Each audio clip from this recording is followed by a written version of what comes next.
Guys, what is going on? My name is Ryan. I play chess, put my videos on YouTube, and today I've got an interesting sacrifice that happened in one of my games today that I thought was really cool because I do not consider myself good enough of a player to just be, sacking pieces willy-nilly, but the attack was on, and I saw the line, and I thought it was instructional and wanted to share it with you guys today. So he started off with d4. I responded d5. And he comes here with a check immediately, trying to get rid of this bishop. Maybe he's trying to develop faster, but I think getting rid of your light square bishop this early in the game is a little bit of a mistake. I bring my knight right here, and he goes ahead and takes. Now you notice that I have 2 developed pieces to his 0, and I'm pretty comfortable in this position right now. He makes another, soft move, and I try to make it so that what he's doing with these 2 pawn moves is he's kind of constraining me and crowding me into the center area here. I don't think that's as big as an issue because that's exactly where I want to be, is the center. But what I wanted to stop on the queen side is this advance of space. I don't want to be that cramped, so this pawn stops him from advancing this pawn right here. I try to gain more space, and here we kind of have the typical French pawn chain here. He goes ahead and takes, which I also think is a little bit of a inaccuracy on his part. He doesn't have to take there. I suppose if I took, he would have an isolated pawn, but as soon as he connected it right here, it wouldn't be that big of a deal. That's maybe something to keep in mind with your own games, is that if you don't have to trade, especially in the opening, maybe you shouldn't. But he goes ahead and does so, and I'm able to develop my 3rd piece. I castle, he castles, and I get my rook into the game. I like this file. It's a semi-open file, and yeah, that's all I have to say about it. He attacks this light squared bishop, which to me right now is not hugely important. Because it's kind of blocked in here by my pawn chain, and also I don't see a definite future for it. But what I want to do is crowd this c-file, and so instead of letting him take me here, which I see why he wanted to get this light square bishop off, is because he wanted to bring his knight to this square. I don't think it was worth it, but I bring my bishop to this square right here. He goes ahead and takes, and I elevate my rook. He brings his queen to this square. That's a good move by him, and it allows him to jump in here with the knight here. I didn't see it, but he jumps in there with the knight. I simply sidestep it. He develops a piece, and I bring my rook right here, attacking it twice. He defends it, and I stop this bishop from taking this pawn here. He goes ahead and just pushes the pawn, kicks my bishop out of the way. I move back, and he comes in here with the pawn.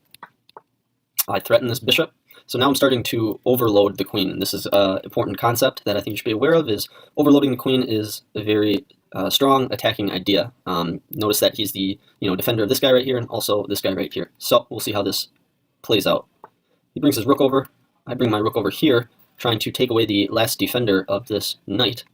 And he plays a very solid move. He threatens my queen. I just sidestep it, and he makes his first mistake, which is pushing this pawn, removing the only defender on this knight, which serves the same purpose as what I did with this rook over here, so I'm happy with this. It allows me to just simply win a piece. So I take the knight, and now this rook is no longer defended.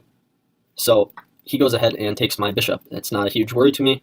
I take his rook back, he takes my rook, and now I take advantage of the overloaded queen and take this bishop. So I just won a piece. He brings his rook to the open file of the board, and I prepare an escape square for my king. I like this little pocket right here in the end game. It allows me to bring my king into the game safely and protect all of these pawns over here. He moves this piece right here, which kind of restricts my knight from moving back, but I just move him back to this space. What this does is it kind of cuts off the queen and rook connection, since this queen, it's kind of vulnerable here in the corner for the time being. He pushes the pawn, and I check this rook.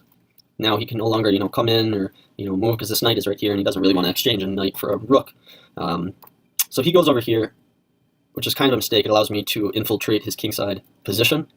But first, I want to get my knight out of the way and check the queen off that square, and he makes a very good move, which is this d7 spot. You see that I'm allowed to come in with a couple checks now. Goes back to the same position, and now I just win a pawn. Got 2 very strong attackers on this king side.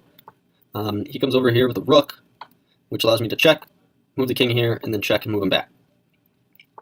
So I move my knight right here, preparing to take this pawn right here, since the pin alongside this king is strong right here. He sees this, moves his king out of the way, and now I can no longer take this piece. But I go ahead and protect my back rank pawn, connect my rook and my queen, and he moves a pawn. I go back over here, he takes my pawn, I take that pawn, comes down to the check, I'm able to follow up in this nice little pocket, and he moves right here, which is an immediate blunder. And this is the sacrifice that I liked a lot about the game, but I'm able to move my knight right here with the consequence of checkmate here on h2. So he has to do something about this. And if you notice, you might be thinking to yourself, so he takes with the pawn. You might be thinking to yourself, why doesn't he take with the rook? The reason being is that would be checkmate along this file right here.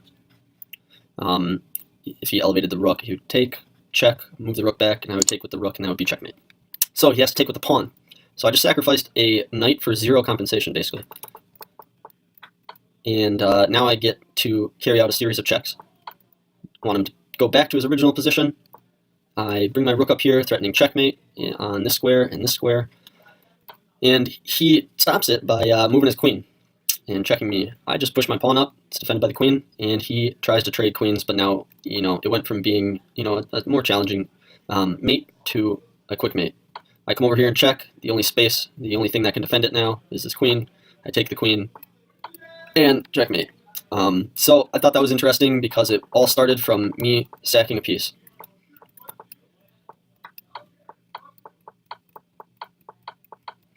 All right, let's go through the whole thing again. Quick look at how this game transposed. All right.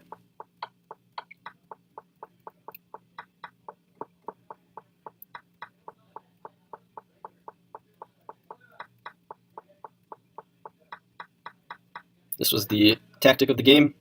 Allowed me to win a piece. Allowed me to win another piece.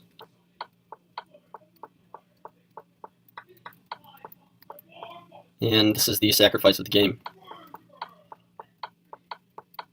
Alright guys, I wish you the best of luck in your chess as well. Have a good rest of your day. Bye-bye.